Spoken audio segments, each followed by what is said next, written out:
Hello বন্ধুরা, মিষ্টির home kitchen চ্যানেলে সবাইকে জানাই ওয়েলকাম। যারা চ্যানেলটা নতুন দেখছো চ্যানেলটাকে এখনই সাবস্ক্রাইব করে নিও, আর ভিডিওটা ভালো লাগলে একটা লাইক করে নিও।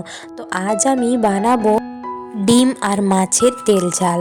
তো আমি এই ডিম আর মাছের তেল ঝাল কি করে বানাই তা তোমরা দেখতে থাকো, আর ভিডিওটা শেষ পর্যন্ত দেখার অনুরোধ রইল। তো চলো শুরু করা যাক। প্রথমে কড়াইয়ে আমি ডিমটা সেদ্ধ করে নেব। এখানে আমি 6টা ডিম নিয়েছি।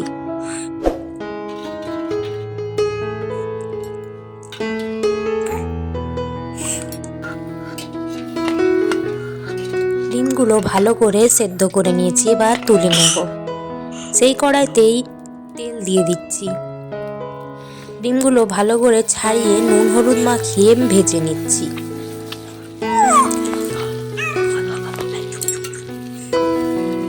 এক পাশ ভালো করে ভেজে নিয়েছি, উল্টো পাশটাও ভালো করে ভেজে নেব।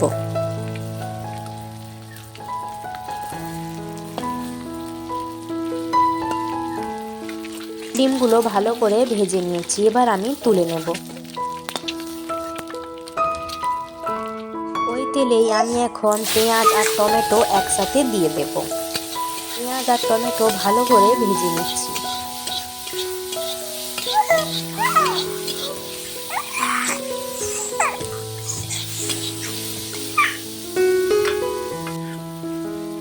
আর একটু তেল দিয়ে দেবো এই সময়।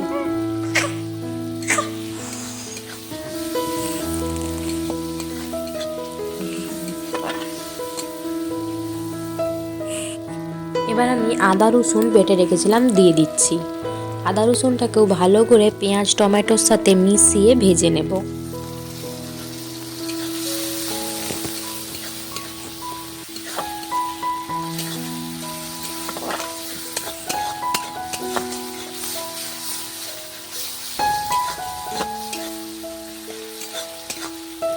এবার আমি কিছু শুকনা মশলা দিয়ে দিচ্ছি। এখানে দিয়েছি হলুদ গুঁড়ো, আর দেবো হাফ চামচ লঙ্কা গুঁড়ো, আর দেবো 1 চামচ জিরে গুঁড়ো। এখানে আমি সব মশলা পরিমাণ মতোই নিয়েছি। তো এবার মশলাগুলোকে ভালো করে পেঁয়াজ আদা রসুন আর টমেটোর সাথে মিশিয়ে ভালো করে কিছুক্ষণ কষিয়ে নেব। এবার দিয়ে দেব মিট মশলা। তোমরা চাইলে এটা নাও দিতে পারো।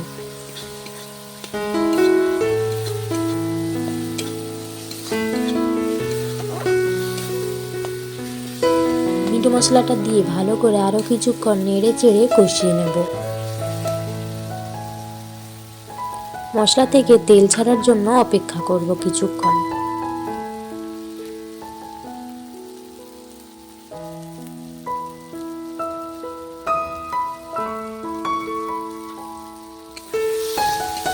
প্রায় তেল ছেড়ে এসেছে, আর মশলা থেকে কিন্তু কাঁচা গন্ধও চলে গেছে।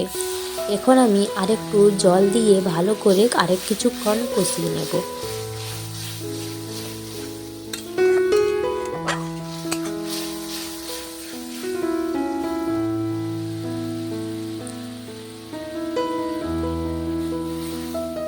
এবার আমি ঝোলের জন্য জল দিয়ে দিচ্ছি।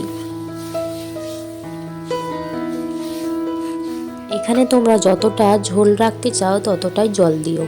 এবার ফুটে উঠেছে। এখন আমি ভেজে রাখা ডিম আর মাছগুলো দিয়ে দেব। মাছগুলো কিন্তু আমি আগে থেকে ভেজে রেখেছিলাম।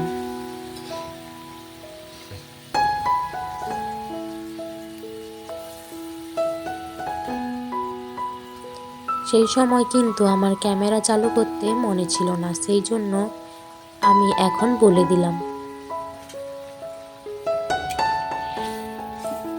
ডিম আর মাছগুলো একটু হালকা হাতে নেড়ে চেড়ে আরো কিছুক্ষণ ফুটিয়ে নেব।